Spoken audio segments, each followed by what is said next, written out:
All right, everyone, thanks so much for stopping by another live episode of Real Estate Titans. I'm your host, Greg Fowler, traveling throughout the marketplace, interviewing the top real estate professionals in our field, from realtors, lenders, builders, developers, residential or commercial. Essentially gathering insight, inspiration, really drives and motivates these top producers above and beyond everybody else in what I'd like to consider a real estate titan. Our very special guest and future titan for today, Sue Meyer. Sue, thank you so much. Greg. Thanks for letting me be here today. Enjoy it. It's an honor. I'm super excited just to dive in, let everybody really get a deeper knowledge as to who you are as a person, as a professional, really just the whole nine. So I'm super excited about this. Thank you. So if it's all right, let's just dive right in. Well, thank you. I love being here, and it's fun to be able to spend some time just sort of thinking back and reflecting a little bit. And I sort of have to tell you, though, I feel like a junior titan. Don't say that, Sue. Come I feel on. like, oh my gosh, you've had some legends on these programs, and it's just so fun to see. So for even to consider me as part of that discussion, I really appreciate it. Well, no, I appreciate you saying that, and you are with the ranks, Sue. You're there and then some. You're a perfect example of exactly what this show represents, and it really is a higher standard of professional. You guys are not all created equal, and again, I'm not trying to hurt anybody's feelings that way, but it's just the truth situation. So I'm honored that you're here to let more people know what true professionals are and go through in their daily lives as real estate professionals. So just let's start with telling everybody a little bit about yourself. Okay, great. Well, I lived here in Colorado Springs now for 20 years, and a little more than that, actually. And I'm married to my husband, Mark, and we have two sons, Hank and Clayton. And so we've been an all-in family, if you will, really committed to the real estate and our clients and our friends and helping them in every way we can. My husband is the youngest of 11 kids. Wow, and, 11. Yeah, and they're based out of Colorado Springs, and of the 11, 9 are still living, and 8 of them are here in Colorado Springs. So that's been a huge part of our lives. And I was originally born in Minnesota to a family of 3 kids. Sure. That reasonable size, which is a good size for sure. Yeah, and then so my dad's a chemist, and my mom is a very creative person that has done a lot of terrific activity and has really fostered a creative side in myself. And so it's been fun to see how that's come together through the years, and so it's been fun to make our way to Colorado and be here. So. Wow, and that's awesome. And you said 20 years. I mean, that's kind of a transplant native, really. I mean, I got here as soon as I could. Yeah, really, that's right. Honestly, as soon as Sue got the word, it just came. Yeah, That's awesome. So I started in Minnesota, had to make my way a few different stops, but eventually got here. So. And I love that background into it, family and perspective, and I don't find that there's anything more important than family. And I love that you had mentioned that into the backstory. So what got you into the business of real estate? What was the initial thought and, kind of bringing you to where you are today? Yeah, absolutely. So what had happened was I had an opportunity to come to Colorado back in the late 90s. And so in doing that, I was coming out on my own. So it was one of those situations where I had been married, and my husband at that time didn't want to have children. Oh, okay. And so as a young, I was probably in late 20s at that point. It's a little disappointing because we thought we were going to go that route, and so but we weren't. So it was an opportunity to sort of decide, okay, do we make a decision to go our separate ways, which we did. And so I decided to come out to Colorado, and my mom and dad were already here. My sister was here. My brother had been living here for a period of time. And so I decided, well, it was a good chance to start fresh and start anew. Sure. But I was working with General Motors at the time. So I was working with the Saturn Corporation, which was the car company at one time. And, interesting. And it had such a great culture. So before I left that job, I went ahead and I interviewed for their field position. Okay. So I said, I need to take a leave of absence, reorganizing my life. I will move myself to Colorado, and then I'll wait for a position to open. And so whenever a position opens, if it's possible, I'd love the chance, to work for Saturn again, because I've always loved the company, and that culture was really special. It was a great company, and it really it forged ahead some great ideas in customer relationships and how we can be working together, versus against each other, always working together. Right. And so I moved out here, kind of started my new life, and met my now husband. Okay. And got that question out right away. You okay with having a family? Because I'm going. You went there. Right away. Set those expectations, right? All the way through. And that's where, hey, youngest of 11, he's open to the idea, Wow. So a couple kids idea sounds great, Love it. So, but what was neat about it is I did get a chance to fall in love again, meet him, and then I did have a chance to start working for Saturn again in the field position. Wow. Okay. So then now I'm covering the western part of the United States, and that's great. And it's not, and what they do is they break it into, the West region has territories, so, and the territory would change, but it was generally Colorado, Utah, Wyoming, Arizona, New Mexico, some combination of that. Right. So on the road a lot, and then I'm now newly married and enjoying all of that, and that's really fantastic. Sure. And then Mark and I have our first son, and that's wonderful. And then all of a sudden, General Motors starts to do those buyouts. So now here comes the buyouts, which is not particularly terrible, because now you get bought out. They say, okay, the good news is we'll pay you for a year. You don't work, quote unquote for us. Right. But after that year, it's done. Wow, But it's a great way to transition. Hmm. And so what my husband and I did was say, all right, we have, at that point we had our older son Hank was born, and then Clayton was a brand new baby. Now here comes this opportunity for a buyout. I'm like, maybe we should take it. Okay. So we do that, and then we start a company, and that business was more in the design and construction company. Oh, and interesting. it was neat. And so, and then at that time we actually, what our forte was, we loved the old part of town. We always loved the old part of town, whatever part it was. Sure. But we often found that the house that we lived in was small, and things needed to get updated and all of that. So we did that to our own home. Or more specifically, Mark would do it. Right. I would design it in my head, and then he would make it happen. He's always been Love great it. about that, like just making my dreams a reality. He just does that. He's a good guy. He's phenomenal. Yeah. He's great. And so we had done that for ourselves, and then we found a way to make that work, professionally as well. And so I had, a realtor who I liked very, very, very well, but it kind of became obvious that, maybe there could be a real estate component to this also, just for ourselves, right? Oh, okay. So we'll just do it for ourselves. Yeah. So stayed really small. I worked with Thompson Properties downtown, and Joanna Thompson's fantastic and great. And so did that for a while, and then all of a sudden things started to change, because now we're starting to kind of recognize that, wait a minute, now maybe there can be an opportunity to help other people, not just ourselves. I love that. So so that was great. So then Mark and I were kind of two-pronged, doing the construction piece, doing the real estate piece. Now I got these little kids, and it's exciting and it's fun, but it's becoming kind of and we're excelling. It's growing and it's going well. And then all of a sudden, then the recession hit. So then from there, then it became very clear to us that we had to kind of figure out, okay, how do we do this? How do we stay tight as a family? How do we stay focused professionally? We can't be all over the board. Right. Especially when, it's one thing when the wind's at your back and you're just cruising. Well It's said. another thing when it's coming at you and you're, in the shallows, or, whatever Lady Gaga would say there with Yes. Bradley Cooper. You're in the shadow, in the shallows, This is it's great. tough, it's rocky there. Yeah. So what we said was, okay, let's go ahead and downsize. Let's get small.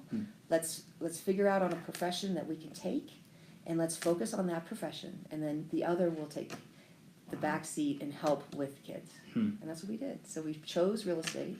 My husband shut down his company, and then he stayed home. We became a stay-at-home dad. So then from there, then that allowed us to truly focus on the real estate piece. Okay. And that was an exciting time for us. It was not easy. It wasn't easy for our clients. We're going through a lot of difficult times. Everybody had, not everybody, but many people had difficult chapters that they had to work their way through during that time. Agreed. But that allowed us at least to have that peace of mind. Okay, we're in a solid spot, and we can be here, and we can navigate how we kind of make this work together as a family. So, Wow. Okay. so that's kind of how we got kind of into real estate all in. Like not I'm just dabbling. Yeah, I'm with it, not dipping your toe in. No, I don't do it just for vacation money. Wow. I mean, we are Love it. all in, like as a family. So, and everybody's there to support us. So. I think that's a huge lesson to be learned from so many people that are watching or listening to this already. It's just really focus, because a lot of us that are really driven, that want so much to be done and we're spreading ourselves too thin. Really focusing on what our real goal is, going all into doing it, obviously seeing the success and look at, kind of what you've been through and what you've done in your career and the legacy that you built and the reputation that you built in the marketplace. I mean, it's great. So from that point, how about after that? What was the progress through your career into where you're at right well, now? I think, for me, a couple things that were really helpful is Barry Bowles, the former owner of Remax Real Estate Group. Mm-hmm. He and I had a discussion after I had had a few years in real estate, Okay. going through that time of, okay, how is this all going to look and take shape? So it was through him that I had a chance to join Remax Real Estate Group. And so I did that, and at that time, I think they probably had 35 agents there. And now I think it's since been, Barry's since moved on to some other things. He still is an agent and very much involved with Will Miller, and they do great business. But now Remax Real Estate Group is owned by Dave Karcher and Brian Vale, and now they're upwards of 150 or 60 agents. So it's a very different world. But I really, every time I see Barry, I'm always grateful to him, because I had a really great experience at a different firm before, which was lovely. Sure. But he gave me the opportunity, the platform to be able to grow. Wow. And from that, then I have kind of this, the way it's sort of unfolded is, I certainly love residential real estate. Right. Love that. I like that. I have a comfort level there. But I also love land. I love land. I love water rights, and I love ranches. Wow. And so from there, what had happened was one of our good new client at the time said, I like the way you marketed our residential property. We have this farm out east. Would you help us with that? Because maybe if you could apply some of the same principles, maybe that would work. Because we've got it listed with a big commercial broker. It's not moving right now. Sure. Well, that sounded interesting and fun, but it was kind of right into the diciness of the recession and all of that too. Okay. But that was definitely a fantastic opportunity, because what it introduced me to was, in order to market land and water, I got introduced to the Realtor Land Institute. Okay. And the Realtor Land Institute is part of NAR. Sure. And it has been a tremendous organization for me. So of the 10 years I've been at Remax Real Estate Group, probably 7 of them now I've been with the RLI, and I'm a board member there. Love that. And they are really focused on education, networking, and really diving into that love and appreciation for land, because we aren't making any more land. Right. So, but within that group, not everybody just does land. Like for me, I wouldn't be able to make a living just on land. It has to be a complement to everything else we're doing. But there is a love affair with it. I mean, it really is exciting. And that piece of our business has been very enjoyable and a lot of fun. I have to get my car washed a lot, truck washed a lot, because that's dusty constantly. But I do truly enjoy that part of the business, and that's been a fun way to kind of make things. I love your representation, and I can feel the passion when you're talking about it. I mean, it's so intoxicating. I mean, hopefully everybody can feel the passion through this camera or listening to it. This is so great, and I really love that path and progression into your career thus far. So I really want to dive a little bit deeper, and I think this question's really telling for a lot of people is, Sue, what's your why? I mean, what motivates you to do what you do to the level that you do it at? Get you out of bed in the morning, excited about real estate. Yeah. What is that for you? So I think it's a terrific question, because as a professional or as a person, I guess there's always some drive within us. What gave us drive? Selling things as a candy bars as a kid, or going door to door to this or that to work and to sort of try to excel in different things as a young person. What is that inside us? That I'm still not quite sure exactly what it is, but I know it exists. And I also know that for me right now, my why very clearly is my husband and my children. And then to be able to focus on them to make sure that we're solid as a unit. And then from there, good things can come from that. Agreed. Then we can be solid as a family. We can help other family members. We can do whatever we need to do for friends. Whatever it is, and hopefully as we branch out, be stronger for our community. But if I can focus on those 3, and we also have our dog Maggie. But she's also sweet. But that's right, the furry family member. But she is. But if I can focus on those 3 first, and then obviously my parents, my siblings, Mark's mom's still living, and his siblings, and all our in-laws and cousins and nieces and nephews. We have a huge community within that. That does drive. I think that's within me, but I think also it's watching them, because I've seen just family members that we've had. I watch them, and my parents, and my aunts, uncles, cousins, just the success that they've had in their life. I don't know. I must feed it within, I guess. Sure. I don't know. I know that the why definitely for me is definitely Mark, Hank, and Clayton for sure. Yeah. And then my family, but it has to be from watching other family members around us, because it gets instilled at a young age. Right. And it's just, it's within us, and it's Sure. inside, and then where it gets focused or directed, it's magic to me. I'm not quite sure how it works, but I know it's there, and I know it, I know it probably changes a little bit, but I'm very clear on what it is now, so. I mean, to me, I don't find it anything greater than family, and that why and that driving force is huge. And immediate family, extended family, and furry family. I mean, I think it all comes together.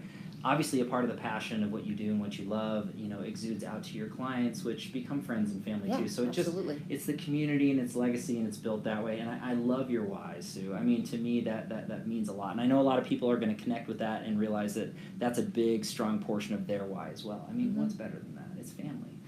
So thanks for sharing that. Hopefully everybody's getting a little bit deeper into Sue. So I definitely want to go into one of the crowd pleasers in the next question here. There's a lot of seasoned professionals and newer professionals that love this series because they want to learn from the Titans. They want to really grow and scale their business. So if you could look back at your business thus far, pick or choose one or two things that you might have added that took it from one level to the next. Right. Yeah. What's that look like for you? Yeah, I think for me, for certainly the component of being able to work at Remax Real Estate Group was excellent as a great way to kind of continue to grow the business. The addition of the Realtor Land Institute and being focused on that, I think that was been very, very helpful. Okay. As we can continue to grow the business. Now, the other couple components that I'm still comparatively, there's people that have these monster teams and huge business, formulas that they have. I mean, I think for me, I have an assistant named Juliet, and she's been great and really helped. She helps kind of get, when I can explain to her, this is what's in my mind and I want to make it happen, but I have to leave now and be gone for 3 or 4 hours for appointments. Can you take it to that next level? So she does that. Carrie Mitchell's my current transaction coordinator, and she's been fantastic for me to help. She does not only, she helps me in the transaction coordination, but also helps me make sure I'm in compliance with all of our documentation that we have to do with Remax Real Estate Group. Sure. Because we take great pride in that and want to make sure we're in great shape. And Ashley Behrensprung had helped me in years past, and she's been great also. But I think having those people in place really helped me kind of allow the business to grow. Okay. And having that comfort of, for example, Remax Real Estate Group has a great department and team of women and men that really are in place to support us.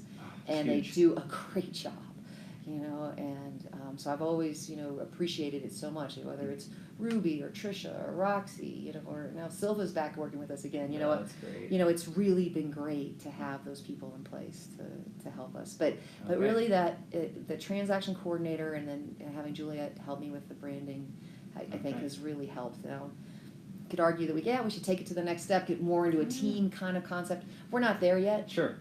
But we're enjoying this part of the process so far at this point. So. I think that's great. I mean, for everybody who's watching or listening, there's so much fantastic advice. Starting back at the beginning, finding that right brokerage that you can really hang your hat. Yeah. And the support's there and the culture's there. Very similar to what you're talking about Saturn, the culture is extremely important where you're at. Whether it's positive or negative, it can bring you up or take you down. So I love that standpoint, and that's not the easiest thing to do, to find the right brokerage for you, and there's a lot of movement and things happen.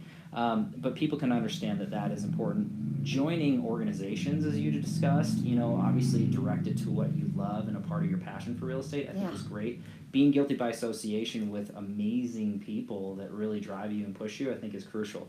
Something that I get asked a lot, and I do want to address this because you mentioned it, was hiring the right people.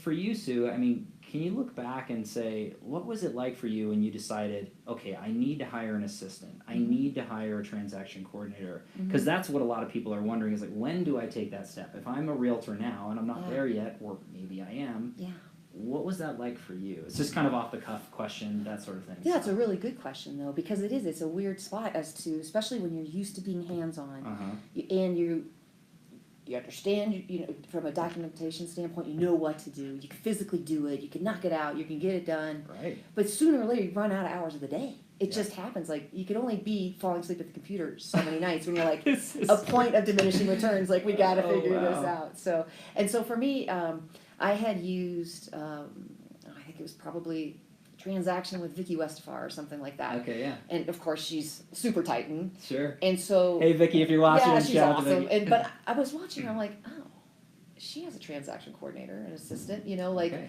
I'm like, oh, this transaction went really, really well. And Vicky was still available to talk through as we needed to work through deals or the essence of the transaction.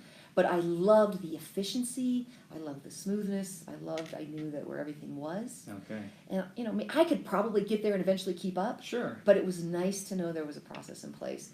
And so where I had that first chance to do that was I did work with a transaction coordinator. Peak Transacting was her name, is her company name, and she was great. And so I was going down to an RLI National Land Conference. Okay. I thought, well, this might be a good opportunity.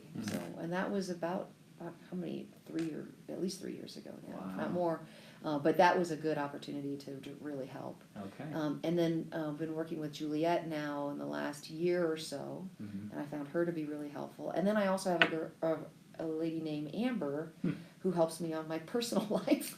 I need a lot of help. No, but this is good though, Sue. This is the real, I need a right? lot of help. mean, And then she and her cousin help me, and it's like, so that way, like, things can keep happening, and I don't have to lose my mind or lose my wits, Sure. as we're trying to make interesting things happen. And because our whole goal is to have enough resources and strength to be able to help guide our clients and our friends through their chapters of their life. Right. And if we have things in place, then we can really help them.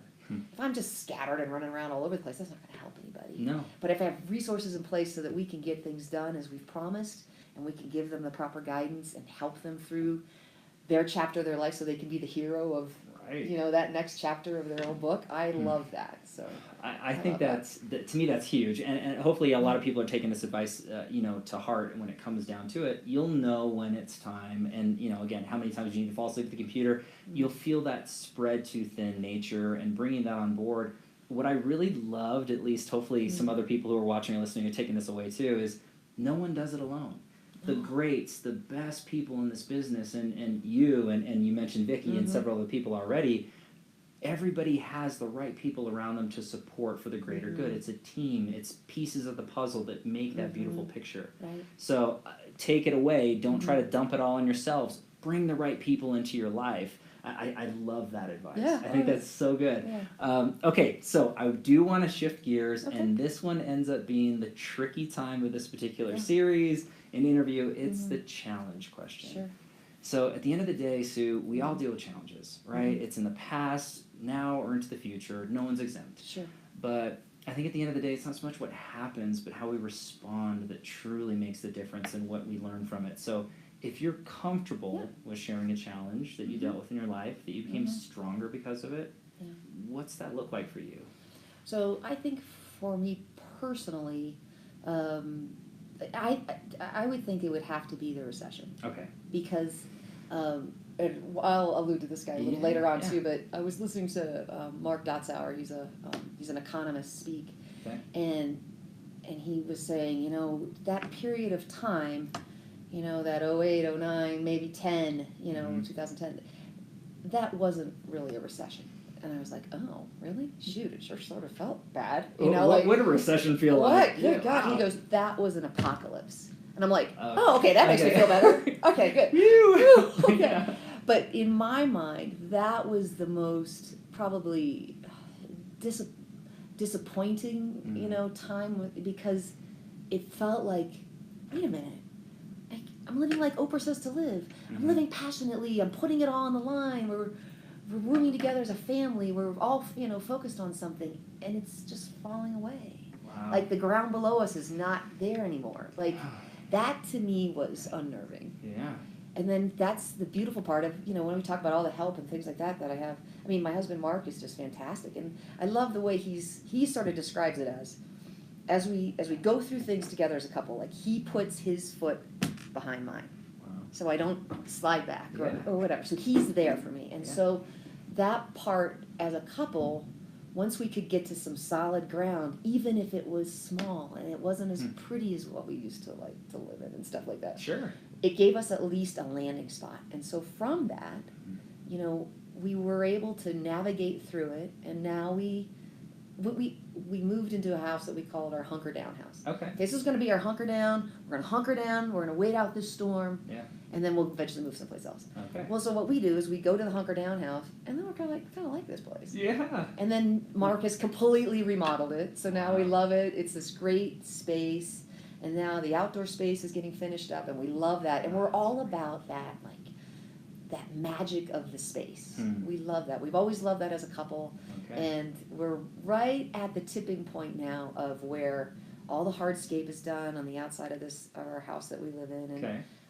we live very modestly too. Yeah. So that way, because post recession, we're good. We got that T-shirt of the old fancy lifestyle. Yeah. That's cool. But we're just gonna kind of hang Check. a little low here and just kind of Uh-huh. ride it out, so that if times are great, super. If times are not so great, it's not a huge problem. We're good. Yeah. And it's going to be pretty, and it's going to be sweet and magical. And so we're right at that spot again now, which is kind of feels a little bit like Phoenix might be a little, grandiose for that, but Sure. it does sort of feel like that. You sort of get your tail kicked a little bit, and then you Yeah. sort of have to hunker down, get small, stay tight. And then now I feel like we're really getting a chance to sort of see that magic again. Wow. Because the kids they've flourished in their own ways. I love what the kids have done. They've done great. And then now it's going to be kind of a chance for Mark and I to have that chance again, Right. to do that a little bit as a couple.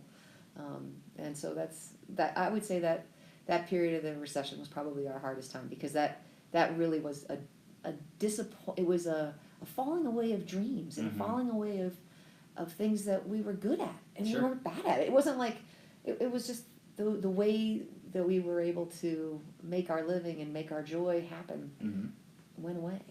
And we could be smart about it next time, for Right. sure. There's no doubt about it. Yeah. It's much smarter next time. If there is, hopefully there never is. But Knock on never wood, is a but law. right, It's a yeah. big word, right? So Sure. hopefully there isn't. But from that standpoint, that education was hard. But I think we're better for it now. Right. It certainly didn't feel like it then. But I mean, the fact, first of all, thanks for sharing that, 'cause Yeah. it's not easy to air your stuff out for everybody, Sure. but those are very valuable lessons, and there's so much to take away from that. And a lot of professionals, as we keep growing and growing, and we do more and more, there's a certain mindset where success is always going to be there. And if I do this, then I'm going to make this, and Sure, I'm going to keep absolutely. growing and growing, and almost to a point where we think this could never stop. Sure. And then when things like that happen, that's where a rough life and rough patches can go through. And a lot of people felt that in the recession.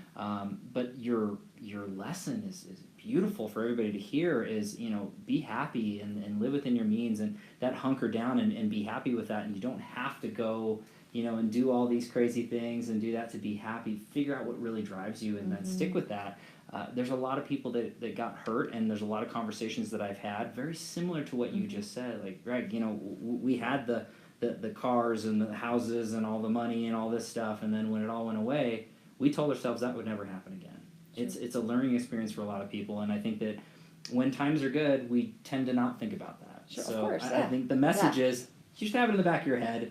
If things are great, as you said, awesome. And if they're not so great, you're in a good position. Sure. I love that. Yeah, so that's great mindset and example. So thanks for sharing that, you bet. Sue. Not easy to do. Let's go to the next one. This is a little softer, so we got through the hard part. Okay, good. This is actually one of my favorite questions, Yeah. and this is a travel back in time question. Yeah. So if you could travel back in time and give young Sue a piece of advice or two, under any circumstance, what would you say to your younger self?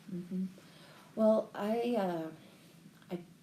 there's a few different things I would say. Yeah, I love it. I probably wouldn't try to use a sun lamp anymore, when that was a big thing. Used as a kid. You used iodine in a sun lamp right before prom. That's what you did. Unreal. Okay. Probably not a good idea. Probably wouldn't do that next Okay. time. That would be a note to self. Okay. Note to self. Yeah, that's Yes. there's a group of women out there that are like, oh my gosh, I did the same thing. We have baby oil and iodine, and put that together and put that all over our skin, and now we're like spending all this money to say protect the skin. Yeah, right. Before we were like, I can't believe we did that. Oh, Can't unreal. believe Okay, did that. there we go. So See? that's one of them. Yeah. Love it. And then I just wish I would have positioned our assets. We have rental property now and all Sure. that. That's fine. I just wish we would have done that sooner. Okay. That would have been a really cool strategy especially in the business that we were in, Oh yeah. to have organized the properties a little differently. But at the time, I know for my brain, the way my brain was growth, create. It wasn't necessarily protect. You know, like now I have much more of protect assets, Right. and you know, much more of a more of a limited mindset as to okay, how much risk I want to take. Right. But that's harder, like in 20s and 30s when it's all about growth and expansion. That's a hard thing to do. So if I could couple the two together, and I know people have done it, where they're in the early parts of their life cycles, if you will, and they've already got that lesson learned quickly of make sure there's whatever portfolio you have, there's plenty of income production within that portfolio. Yeah. And I think that would be that would have been a great lesson. Like, I mean, once again, you just kind of do the best you can with, you know. You do. But that would have been a good one. For sure. I really like that advice for so many of the, you know, younger professionals that are out there too, and looking at it is to me, that makes sense. Growth, you know, growth position, and you're not necessarily looking at it from the other side. No. Now, you have perspective. You've been through different markets and cycles, so you can look at it and say, this makes sense. I wish I would have done it a little bit differently, but I'm still fine and everything going on. So to me, taking it away, and hopefully anybody who's watching or listening can take that to heart, and if you can really look at your life and where your investments are, where your future is, earlier the better, right? I mean, bottom line, yeah. I mean, really, truly. Yeah, exactly. You know, I think so, because it's one thing for it to grow in a fabulous way. That's fabulous, wonderful. Right. But if it's not going to do that, something happens, some sort of outside influence that makes that not happen, well, it's at least nice to have another kind of different position to have. Sure. So, love it. You heard it here, everybody. This is rich advice. This is good stuff. So I do want to go on to the next one. Now, this one is actually an amazing question for the viewers and the subscribers that really, really want to know a little bit deeper about the Titans and how they're learning, how they're growing or feeding their mind. Okay. So if you could look back at, you know, books or podcasts or coaches or influencers that you've really fed your mind and grown, do you have any of those to share with everybody? Absolutely, yeah. Okay. So probably before I came to Colorado, kind of a different kind of book, but for me it was very influential. But it's called Women Who Run with the Wolves. Okay. And it's Clarissa Pinkola Estes is her name. Okay. And it's a giant book, and it's all these little stories that go way back in time. But what it talks about is a female archetype, and the part that I loved about it was the package of being a woman, a mother, sensual, caring, strong.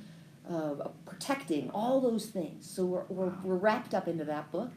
And that was the book that I was reading at the time when kind of made that choice of, okay, do I want to be 29 and a little scared and move to Colorado, or do I want to be much later in my life and really disappointed and resentful that I never took a path? Wow. Because I just felt like I am supposed to have a family. I'm just supposed to. You know, I don't know what it's supposed to do. I don't know exactly anything about it, but I just knew inside me I was supposed to have that family. Wow. And I have this amazing family, and I'm so grateful for it. And I'll credit that book because there was something within it that allowed me to kind of let go of some part of my past, still hold on to a part of me, but let go of some part of my past so that I could leave that safety, if you will, and then move towards something that was where I was supposed to go. And so that was a great one. The book that I've read probably in between then and now that I love this story is the story of Ernest Shackleton. Okay. And The Endurance is the book that I had read. But there's other documentaries and things like that out there. And so Ernest Shackleton was he was an English explorer. And so in 1914, his vision was, hey, I want to go down, and I want to go down to Antarctica, and I want to cross it on foot, and, you know, that'll be exciting and all of that. So he does that. That's all fine, except for that he gets caught in the ice pack, and they never get to Antarctica. They never get there, and what he does is they get stuck in the ice pack. They have dogs and this huge, like, terrific crew, and he finds a way to keep every man alive on that was on that journey. And when they did that journey, I mean, he advertised it with like, in the paper, a perilous journey, death almost certain, most likely won't return. Wow. Endless dark nights, terrible temperatures, most likely probably starve. But if you succeed, honor and glory will be yours, for you and your family for the rest of your lives. Or for whatever, and 5,000 guys apply. Unreal. So he gets this crew of guys, they all go down there, they get stuck in the ice pack, they're there forever. But what Ernest Shackleton did was that he made sure every person on that boat had a job. Okay. They had a specific task. They had a specific responsibility. They were very disciplined in their regimen and what they rationed. Wow. And then eventually, when the ice pack crushed the vessel, it was completely crushed. They have the photos of this, and they're spectacular. Hurley, I believe that was the photographer. Okay. But it's so special and so glorious. And then he finds a way to like leave the main group and go get help in this little whaling village called Georgia, and he does that. But what he does is he's so smart, because he's like, you know what? All it takes is a few people with some crappy attitudes, and it can ruin the whole thing, and it can literally kill his men. Wow. So he made sure that anybody that had an attitude that was working against the group, and not to sound like you have to be kind of brainwashed about it, but you're all in or you're not at that point. And so what he felt like was, if he could keep those people with him, then they couldn't bring down the rest of the group, because they needed to keep their morale up. They needed to keep their responsibilities going so that everybody could stay clear in their mind and in their body to wait for for help to arrive. And sure enough, it did. Unbelievable. So then all these guys survive. He goes back to England, and people are like, "Oh, did you do something?" What happened here? Because World War I is now in full, is like happening big time at this point. Unbelievable. And so the days of the big expedition had sort of passed. And so he kind of quietly is sort of this unsung guy. And so eventually he goes back down to Antarctica, and he's buried there, and his head is facing to the south, because that's what he always had his love for. But there's kind of from a leadership standpoint, it's the WWSD. Okay. What would Shackleton do? I love What would that. Shackleton do? WWSD. What would he do? I mean, because facing it, I can't really think of like just terrible situations. But I don't know. There's just something magical about that particular story that caught my attention. Yeah. So you have those two books, and then the one that I'm into right now is Jordan Peterson's 12 Rules of Life. Okay. Have you heard of this one? I have not. Oh my God. I'm a nerd. You're gonna love this. I'll be following along just like everybody else. So this is great. This guy he's fantastic. He is a psychiatrist from Toronto. Okay. Has been a professor, has a doctorate, of course, and he's up there in Toronto, and he has been teaching. He's a clinical psychiatrist, so he has all these different great case experiences he can allude to, and then he's a really crazy deep thinker, and he has come up with this idea that his perspective on life is that life is, it sounds terrible, but he's kind of like, life is suffering. Wow. So if you just kind of get that through your head, like just get over yourself, like it's suffering. Yeah. So what you have to do as a person is, he says, like, okay, fix yourself, sort of hold yourself, put yourself together, shine yourself up a bit. Right. So that maybe you can be some help to your family. And then if you can be some help to your family, well then maybe you can do something else for somebody else, and it kind of grows from there. Right. But he has these 12 rules of life, and they range from, he starts with the lobsters. Okay. So that's the first rule. Stand up straight with your shoulders back, because there's serotonin that's created. When you walk into the room, you look people in the eye, of course, right? That's what we do, right? But you're there to be not contended with in an adversarial way, but you're there. You're showing up. You're there. You got something to offer, to put forward. Here I am. Yeah. And then his next one is, he wants us to make sure that we take care of ourselves as if we were in charge of taking care of ourselves. So treat yourself as somebody like you were charged to take care of. Right. Because you think of how well we take care of other people. And if we're given a responsibility to take care of other people, of course we're going to do all those things. Right. But when it comes time to taking care of ourselves, maybe we don't do that. Oh gosh, what a good point. I don't know. Yeah. But I was like, okay, well that's a pretty good lesson, And then he's got another lesson. He's like, choose friends that want the best for you.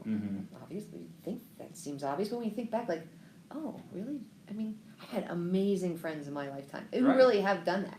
And I'm so grateful for them, and I cherish those, but it's a really good mindset, to have. And then another one that I love, just a couple more examples. Yeah. He's got 12 of them, and I won't keep going. No, this is great. This is the other fantastic. one I really love is compare yourself to who you were yesterday, not to who someone else is today. So for me, so good. I can't be the Greg Fowler of public speaking. I'm not going to be that person. I won't be able to do that. I don't know. I know, you're awesome, and you've spoken in front of thousands and thousands of people. But, if I could just be a tiny bit better than I was yesterday, then that's okay. I'm moving in a positive direction. Love that. And so I think that mindset, it kind of goes back to the Kaizen way of those little incremental tiny changes that we make, that we sort of trick our brain, because at least for me, I know my brain is like resistant to change sometimes. Sure. So if I can make the problem super tiny, so that it'll just go around the backside of my brain, so I don't have to really notice that, I'm making a change. Right. I'm just like sneak it around there. And then before you know it, like 6 months later, after making tiny incremental change, you're like, that kind of made a difference. That was good. So those are things that he likes to share, and there are others like super magical pieces of advice that he gives. I mean, they just keep going, and we could just keep talking about it because there's so much fun. This is episode 2.0. This is awesome. I love this. But he is fun because he is interesting, and you just think he's just going to be this cynical, mean guy because his voice is kind of rough, and he's cranky, and the world's suffering and malevolence and blah blah blah, and you're like, this is just going to be terrible. Wow. But you listen to it and you're like, you kind of come, at least for me, I come out with some hope of like, okay, there's ways, it's just ways to sort of navigate life so that some good comes from it. Right. And to not be like completely blown away if things didn't go exactly right. Okay, well, stuff's going to happen. Okay. Here we go. Let's figure out a way to deal with it, and work through it. So to me, he is very exciting to listen to and very powerful. I listen to his podcasts. I've gotten a medium amount of information from. Where I get the most out of him is out of his Q&A sessions. Okay. He does these Q&A sessions on the podcast, and those can be very helpful. Love it. I think he did one with Joe Rogan. Okay. And that those are always good conversations. He did one with Dr. Oz that wasn't bad either. Interesting. But where I get a lot of these little nuggets out of him is his YouTube videos. Because what he did is he decided somewhere, and I don't know the whole background, but somewhere he realized, you know what? I do these lectures all the time, and some change was on the horizon for him professionally. I'm not sure what it was, but he's like, what if I just upload all my lectures to YouTube? So we started doing that. So you get these like little nuggets on whatever little subject in life that you want. You just put that in your YouTube search, and it pops up. And then you get Jordan Peterson sitting, like, either he's in a lecture hall, or maybe he's just sitting in front of his computer at 3 a.m., I don't know. Wow. Who knows? Or he's, talking to somebody, having an interview with. But those little nuggets have been fantastic. They've really been great. So I love that. I mean, I could literally just dive in. Seriously, have such a long episode just on that. I mean, thank you for sharing that. And as always, everybody, I'm going to have links in the comments below so you can feed your mind and learn just like Sue's doing. Yeah. I can't wait to dive into some of that information that you just said. I mean, my brain is spinning because it's so good. I mean, that's really how we learn and grow is by different perspectives and having different people's ideas and really trying to soak them into our lives and how we can actually utilize them. I love that. That's good. And the fact that you had mixes of books and podcasts and YouTube, I mean, there's not one way to learn. Right, yeah. So, I mean, take that away for everybody for what you're learning and what you're growing. Do what makes you happy and where you can absorb, but keep absorbing. I mean, I think that's great. Well, yeah, and I'll tell you, one of the things I do for my little exercise routine is I do Pilates. Okay. And I do some yoga, and I plank. So, but for my planking, I plank for 5 minutes. Okay. And so, for me to plank for 5 minutes with nothing going on, that gets a little long, fast. Yeah. But if I can pick a subject on YouTube, I can watch that for 5 minutes, and then for a while I was kind of mixing it up on a variety of different subjects. So every day I'd pick a different subject to watch for 5 minutes, and the planking would go by really fast. Sure. But then once I got stuck on the Jordan Peterson thing, I have kind of just keep doing that now. I don't go back to the other stuff, but I'll have to come up with some beauty tips later on, like some beauty hacks. I have to kind of go back and revisit that. Yeah. But, fashion tips for 2019, so, we'll have to see. But I have to go back and revisit those later. But awesome. But that was a great way to, take a few minutes every day and just kind of absorb if it was relative to health, finance, spirituality, relationships, whatever it might be. Business, of course, and, those types of things. So, but that little planking period was kind of a fun little window to get introduced to things. Love it. And then from there, obviously, the podcast is a fun way to take it, because I use that as much as there's music anymore in my car. Oh gosh, yeah. As much as I love music, I seem to do more podcasts now than music. And I think that makes sense too with different formats of Audible, and there's so many different ways for you to absorb that into it. And I think that if you don't have the time, or make the time, I should say, to physically read a book, you can listen to it when you're driving. You're in the gym, you're on a treadmill. Listen. You can still absorb in so many different ways. And this has been great. And I also want to address everybody, as always, if there's something that really stuck out to you as we've been going through this particular episode with Sue, share your thoughts. Have you read some of the books that she's talking about? Do you know the individuals that she's going through? Any advice that you'd want to do, or major takeaways? Please add comments down below. This is not a one-sided conversation. We want everybody to be involved, so don't forget, throw some comments down there, whatever's going on. Sue, this has been amazing. I want to wrap everything up with one final question. Yeah. That question ends up being, if you could sum up yourself as a person, a professional, with a mantra or a quote that you live by, what's that look like for Sue Myers? Yeah, I think for me, my quote would be, it's kind of three-pronged. Okay. But it's strength surrounds me, and love guides me, and peace fulfills me. Wow. And so as those three go together for me, and it just it can change a little bit, but for overall, those three things are what would be my mantra. I think it's beautifully said, and it sums you up perfectly, in my opinion, Sue. This has been an absolute pleasure and honor. You are an official Real Estate Titan, Sue. Thank you. Yeah, so it's here. But I really appreciate the time and everything that you've done. I know you're super busy, so thank you so much for sharing everything with everybody. Appreciate tuning in. Everybody, thanks so much as always for your time and attention, your love and support. If you like what we're doing here with Real Estate Titans, don't forget to throw that subscribe button on YouTube, also in the podcast in iTunes, Spotify, Google Play. Live every Tuesday and Friday afternoon, a different Titan, a different location. We'll catch everybody in the next live episode of Real Estate Titans. Take care. We're almost there.